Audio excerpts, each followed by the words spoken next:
This is my favorite motocross arm pump workout, but before I get into the workout, for it to actually be effective, you need to know whether you've got type 1 arm pump or type 2 arm pump.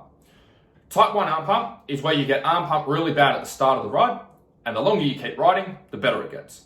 Type 2 arm pump is where you don't get arm pump at the start of the ride, or minimal amount of arm pump at the start of the ride, and as you continue to ride, the arm pump gets worse and worse and worse. For those of you that are new to the channel, my name is Andrew Hammer. I've helped hundreds of riders and racers from around the world get race fit and race ready. Deciding on what's the different types of arm pump and what causes each. So type 1 arm pump, where it gets worse at the start and gets better as you ride, means you have a warming up problem. Your just muscles aren't warm, okay? It's the same experience you'll get if you go into the gym and go flat out on the rowing machine straight away with no warm up, or start lifting 100 kilos on the back squats when you haven't done any warm up or lighter weights to get to that 100 kilos. Exactly the same feeling and sensation you'll get. So how do you warm up? Do some stretches, or basic ones like this that we've all seen at some stage, or you can see other videos for, but also do a general warm up. Either get out on the bike and ride slowly for a few laps, 20%, 40%, 60%, 80% each lap as you get up to 100% to warm your body up, exactly like you would in the gym. Or if you're out there on a race day and you can't do that, do a warm up in the pits. Do 3 rounds, 10 push-ups, 10 squats, just something to get your body moving. Go for a bit of a jog, get on the exercise bike, go for a bit of a cycle if you've got access to equipment at the track. That one's an easy fix. The harder fix is type 2 arm pump, where the arm pump gets progressively worse. Now there's 5 causes of arm pump that you need to identify and make sure you have the bases covered. Now, overall for type 2 arm pump, the overall problem is that we have a gripping problem. So we're on the bike, and when we're on the bike, we've got our body holding us in position at the start perfectly fine, and we've got minimal load on our hands and arms, and we're relaxed, and our legs and the rest of our body and our core and our upper back is doing majority of the work to hold us on the bike. As we get fatigued on the bike, what starts to happen is our legs don't work as well, our upper back doesn't work as well, our core doesn't work as well, and when they don't work as well, we have to grip on a lot tighter. When we have to grip onto the bike a lot tighter, that's when we start to get arm pump. So our goal with type 2 arm pump is we need to look at, okay, what's causing me to grip on much tighter on the bike towards the end of a ride in comparison to the start of the ride. And that will come down to these 5 areas. Hopefully you guys are digging the new background as well, because it took me a bit of effort to put that together.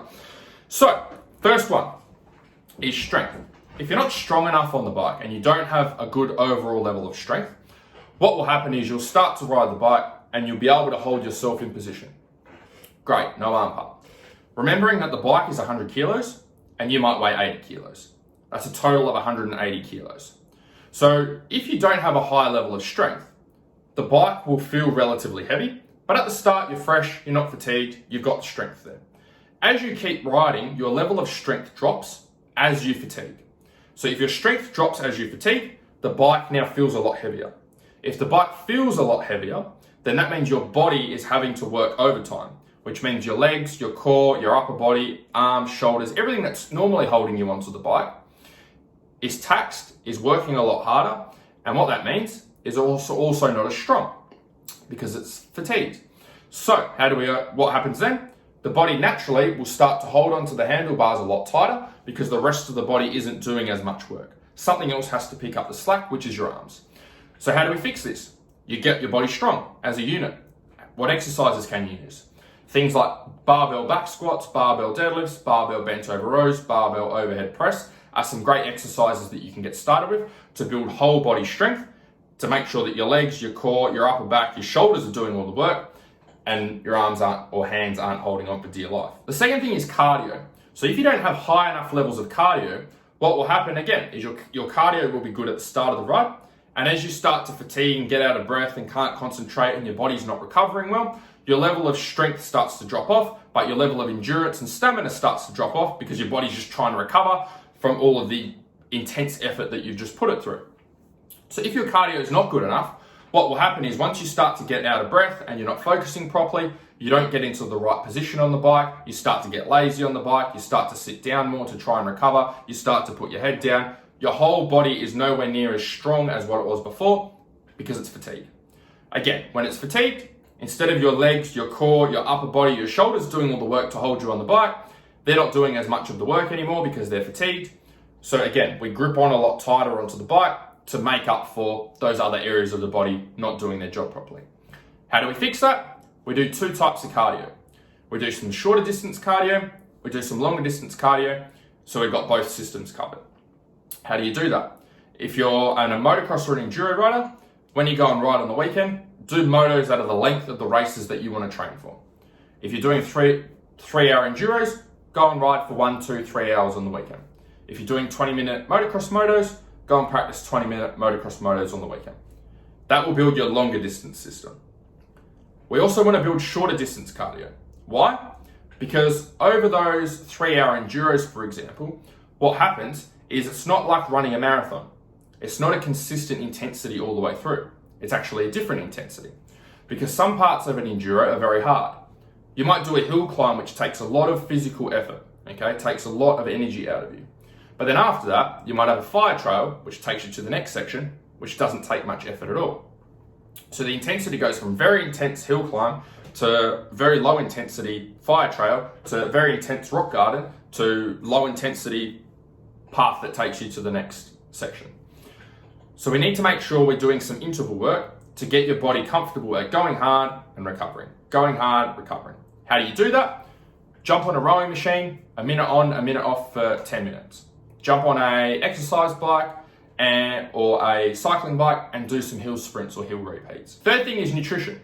So if you've got a poor level of nutrition and you don't eat well, okay, or you don't have a system for energizing yourself and for recovering on ride day, what will happen is you start off with a lot of energy and then you drop off very quickly. Especially for longer rides like 1, 2, 3, 4 hour plus enduros, the nutrition is even more important than say a 20-minute motocross event. Still important for motocross, but you're just going to feel it a lot more on those longer enduros. So what happens?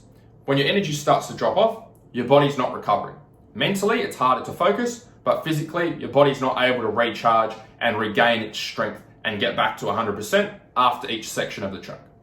If it can't do that, your body will fatigue. Your core will fatigue, your legs will fatigue, your shoulders will fatigue, your upper back will fatigue.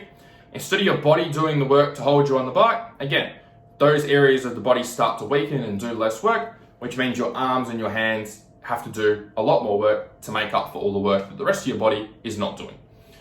How do you fix this? Have a nutrition strategy. I'll include here an enduro nutrition guide free that you can download if you want to grab a copy of what I recommend for our riders. But overall, what you want to do is you want to be making sure you have complex carbs 3 to 4 hours before you ride or race.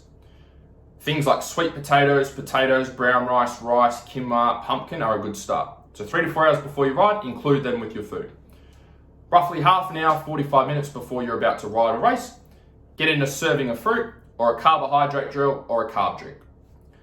Then for every hour of riding that you do, you want to have half a protein shake and also a serving of carbs. So it could be fruit, it could be a carb drink, a carb gel, a carb bar.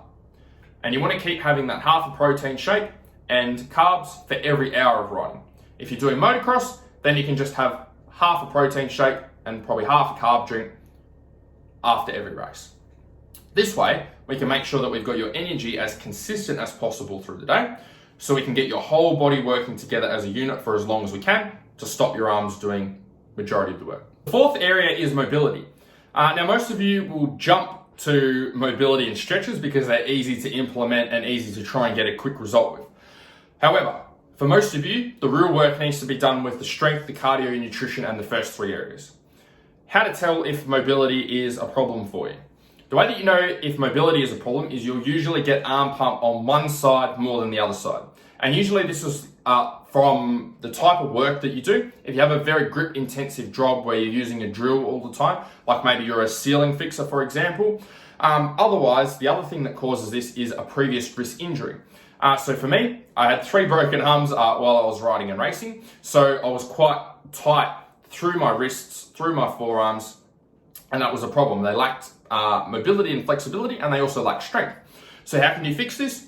Do some simple exercises, like you can do the simple stretching exercises like this, and you can hold for a minute left and right, and you'll know if there's a difference in tightness between left and right because you'll feel the difference. The other way that you can fast track this level of progress is you can go to a physio and get some dry needling, or go to a massage therapist and get some massage to help even out left and right. The fifth area is bike time. So the reason that bike time is required to be able to eliminate arm pump is because the more you ride the bike, the more comfortable you get. And the more comfortable you get, the more you relax when you ride. When you don't ride as much, you're not as comfortable or confident on the bike. And when you're not as comfortable or confident, you ride tighter and you hang on for dear life rather than feeling relaxed. So how do you fix this? You do more bike time. Okay, now there is a certain level to this. As long as you're riding every 1 week to 2 weeks, you are able to get rid of your arm pump and ride with a small to no amount of arm pump and get it to a level where it's manageable and it's not affecting your riding. If you've got debilitating arm pump and you are riding once or twice riding once a week or once every couple of weeks, and you're still getting debilitating arm pump, then you need to focus on one of those top 4 areas.